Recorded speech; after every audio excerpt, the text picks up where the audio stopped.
sehari dua ni member-member saya yang buat Grab, di mulut dia orang, turbo apa benda turbo ni?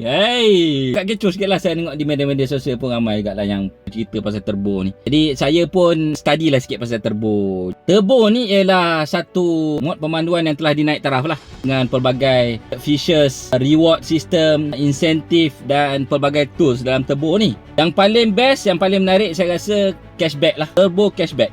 For the time being, Grab bagi 5% untuk setiap trip, dengan satu syarat, iaitu kita kena mesti on turbo selama 30 minit dulu. Warm up dulu 30 minit. Selepas 30 minit on turbo, barulah kita layak untuk dapat 5% cashback per trip. Features yang kedua ialah preferred area. Preferred area ni adalah kita boleh pilih di mana area yang kita nak main. Area mana yang kita suka. Contoh macam saya duduk Shah Alam ni, saya sukalah di Shah Alam ni. Saya memang biasa area Shah Alam, jalan-jalan dia. Jadi saya suka di Shah Alam. Kita boleh pilih preferred area ni 2 kali dalam sehari maksimum.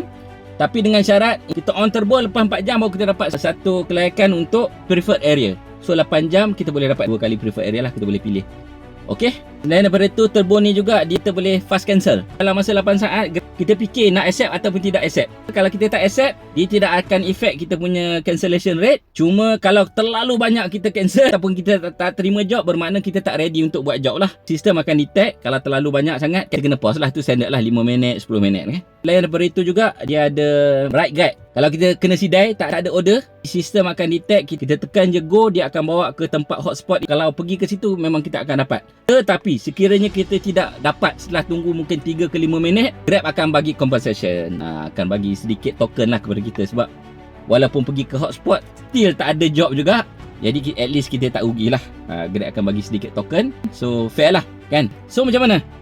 Pemandu Grab dah cuba belum? Cuba try dulu. Cuba guna sampai 17 Disember. Kita sebagai driver ni, kita kena sentiasa up to date, kena sentiasa adaptkan dengan sistem-sistem baru. Kena try, cuba rasa dulu, berbaloi tak berbaloi. Pilihan di tangan anda. It's up to you. Cuba buka on turbo sekarang.